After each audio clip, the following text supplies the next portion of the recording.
하나님의 나라는 말에 있지 아니하고 오직 능력에 있음이라. 고린도전서 4장 20절에 말씀하십니다.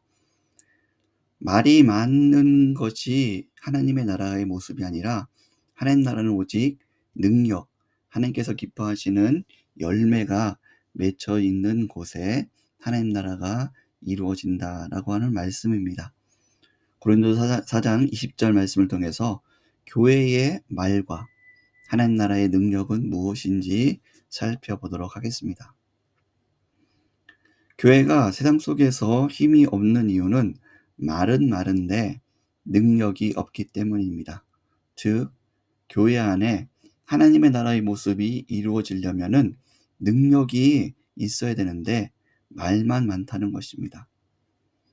하나님은 사랑이시다. 우리가 서로 사랑합시다. 이렇게 교회 안에 말은 많은데 서로 아껴주고 보듬어주고 이해하고 시기질투를 버리고 하나 되는, 또 화평하는 이런 사랑의 능력이 없기 때문에 교회임에도 불구하고 하나님의 나라의 모습이 없는, 그러한 이유로 인해서 교회가 세상 속에 힘이 없다는 것입니다. 그러면 우리는 이 교회의 말과 하나님 나라의 능력은 무엇인지 살펴보아야 합니다. 먼저 교회의 말에 대해서 생각해 보겠습니다.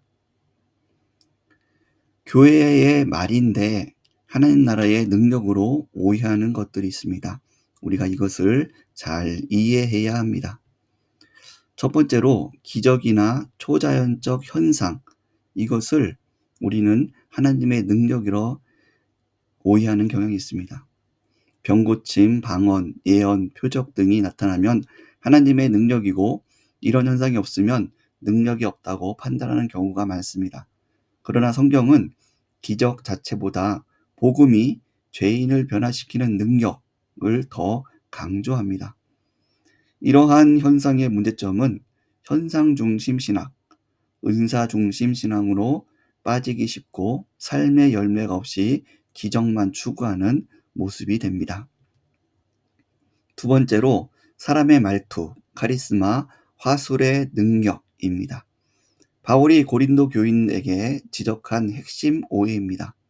고린도 성도들은 말 잘하는 지도자, 화려한 언변을 가진 자를 영적이라고 여겼습니다.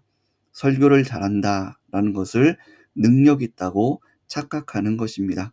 이러한 현상의 문제점은 외적인 스킬, 말빨이 신앙의 본질을 대체합니다.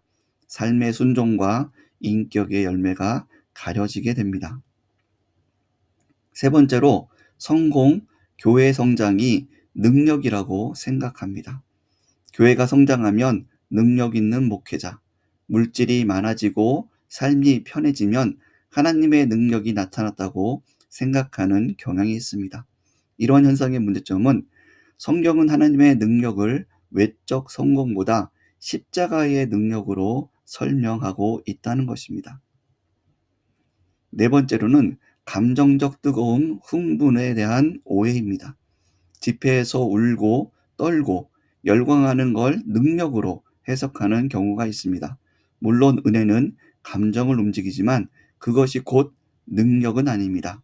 이러한 현상의 문제점은 예배의 열기와 영적 성숙을 동일시하는 오해가 생긴다는 것입니다. 다섯 번째로 나의 의지력, 결단에 대한 오해입니다. 이번엔 내가 제대로 해보겠다고 다짐하는 것이 능력이라고 생각합니다. 하지만 성령의 능력은 성령이 주시는 변화이지 인간 의지의 분출이 아닙니다. 이러한 현상의 문제점은 다짐, 결심만 있고 행함, 열매가 없는 경우들이 많이 있습니다. 또 율법주의, 곧 하나님의 뜻이 아닌 자기중심적인 신앙생활로 빠지기 쉬운 그러한 위험성이 있습니다. 여섯 번째로 직분, 권위, 지위가 하나님의 능력이라고 오해하는 것입니다. 직분을 가졌으니 능력 있는 사람이라고 오해하는 경우가 있습니다. 그러나 바울은 자신의 사도권조차 종됨의 능력으로 설명하고 있습니다. 이런 현상의 문제점은 성김보다 지위를 추구하게 됩니다.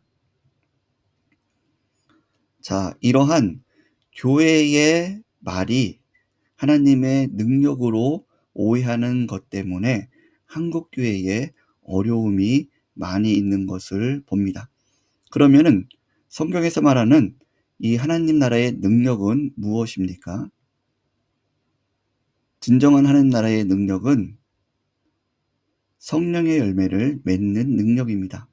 갈라디아서 5장 22절에서 23절 말씀 보면 오직 성령의 열매는 사랑과 희락과 화평과 오래 참음과 자비와 양성과 충성과 온유와 절제니라고 말씀합니다. 성령의 열매는 9가지 열매들이 아니라 하나의 열매입니다. 즉, 이 모든 성품이 함께 자라갑니다. 열매는 순간적 은사가 아니라 지속적 성품 변화입니다. 우리 노력만의 결실이 아니라 성령께서 주도하심 속에 경건의 훈련을 하여 인격적으로 변화되는 결과입니다. 자, 이러한 성령의 열매의 구체적인 모습을 살펴보겠습니다. 첫 번째로는 죄성을 이기는 능력입니다. 우리가 하나님을 믿는 성도임에도 불구하고, 그래서 의인이 됐음에도 불구하고 우리 안에는 아직까지 죄성이 남아 있습니다. 그래서 이 죄성을 이기는 것을 성화의 과정이다라고 말씀합니다. 죄성은 우리가 분류해서 크게 4가지로 분류해보면 정욕적인 죄성, 관계적인 죄성, 영적인 죄성, 인격적인 죄성에 대해서 살펴볼 수 있습니다. 정욕적인 죄성은 음란, 탐심, 술 취함, 방탕, 욕망, 게으름 등이 있습니다. 관계적인 죄성은 분쟁, 시기, 분노, 미움, 다툼, 비방 등이 있습니다. 영적인 죄성은 하나님을 떠남, 교만, 불순종, 무지함 등이 있습니다. 인격적인 죄성은 거짓, 속임, 악의, 자랑, 배신 등이 있습니다. 로마서 12장 9절 말씀에는 사랑에는 거짓이 없나니 악을 미워하고 선에 속하라라고 말씀합니다. 이렇게 죄성을 이기는 능력, 이것이 바로 하나님 나라의 능력의 모습입니다. 두 번째로는 말씀대로 살아내는 능력입니다. 진짜 능력은 하나님의 말씀을 이해하는 데 멈추지 않고 순종하는 데 있습니다. 우리가 4가지 마음밭, 길가와 돌밭과 가시밭, 그리고 좋은 밭의 마음의 비유에서도 말씀을 듣고 기쁨으로 받는 것으로 멈추는 것이 아니라 좋은 밭은 인내함으로 열매를 맺는 것이 좋은 밭이다라고 말씀하고 있습니다.